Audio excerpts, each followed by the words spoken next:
Hello viewers, अस्सलाम वालेकुम। موږ تاسو ته خپل چینل کې هرکلی وایو. موږ ټولو ته پته ده چې میوې او سبزیانې زموږ صحت لپاره ډېر زیات ضروري دي او د دوی ډېر زیاتې فایدې دي او دا په اسانۍ هر ځای کې ملاویږي، نو موږ ته د زیات نه زیات استعمال کول پکار دي.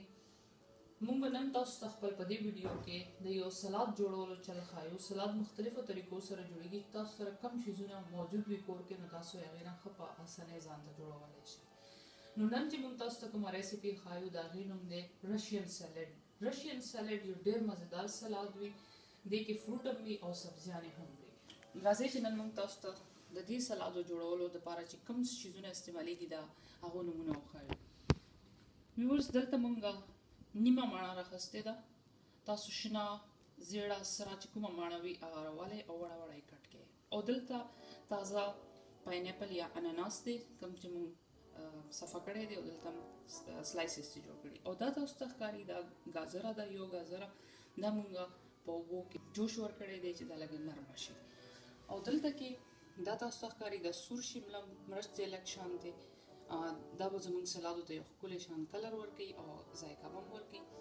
دا یو الو دی کوم چې موږ جوش ورکړی دی اوبو کې، او ډېر زیات یې مه نرموئ ځکه چې بیا به دا ولی شي په دې کې او بیا به غایب شي، ښکاري به نه.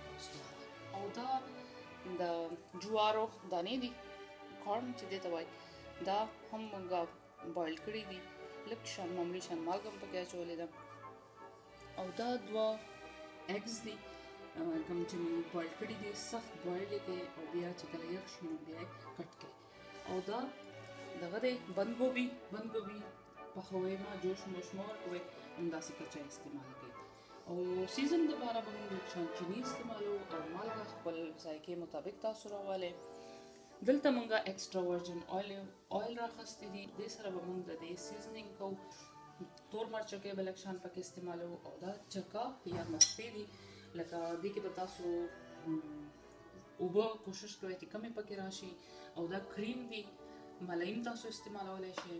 او دا مایونیز دی، مایونیز هم لکه زموږ سیلډ له ښکلې شانتې ډریسنګ او ټیسټ ورکوي. نو راځئ چې یو بول کې موږ دا ټول سلاد یو ځای جوړ کړو، مکس یې کړو. اول به د دې لپاره موږ یو سیزنینګ تیار کړو.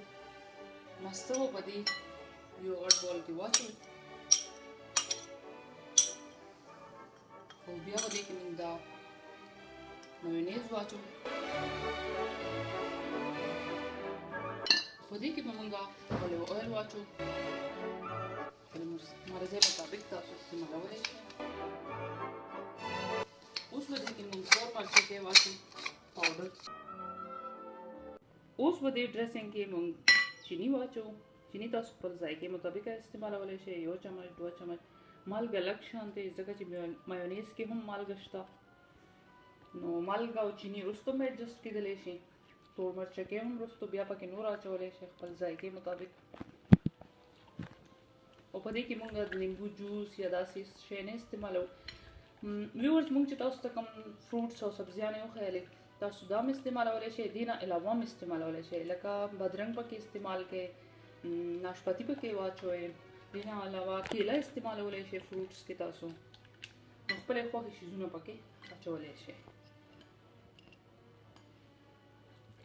میکروني هم پکې بویل اچولی شئ، دې سره هم ډېره ښه ذایقه راځي.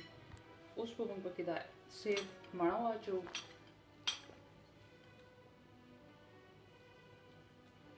اناناس سلایسونه پکې واچوو. او اوس تاسو ته ګازره ښکاري، دا موږ بویل کړې ده، نرمه شوې ده.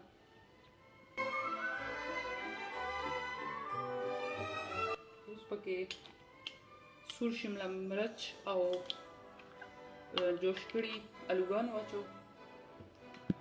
لږ شان کیبج، بند ګوبي چې څومره ستاسو خوښ وي، د دې هم ډېر ښکلې ذایقه وي.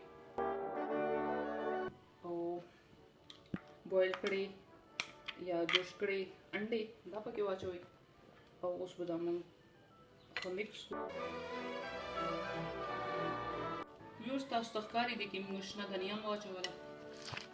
که تاسو سره پارسلي وي هغه پکې واچوئ، او که دنیا وي دنیا پکې واچوئ. دې سره به زموږ د سلادو یو ډېر ښکلی شانتې شین او سور کلر جوړ شي او ذایقه به هم ورته ملاو شي. نور تور مرچکې هم پکې تاسو اچولی شئ که ستاسو مرچکې لږ زیات خوښ وي.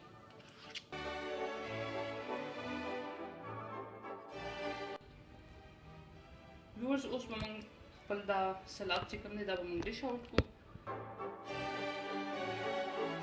که تاسو زمونږ دا نننۍ ویډیو خوښه شوې وي د رشین سالډ نو دې له لایک ورکړئ، زموږ چینل سبسکرایب کړئ او خپل ملګرو سره شیر کړئ او زموږ نوره ویډیوز چې کومې را روانې دي هغې دپاره موږ سره اوسېږئ ډېر څه نوي زده کولو دپاره. ستاسو ډېره مننه. خوشحاله او آباد اوسېږئ. السلام علیکم.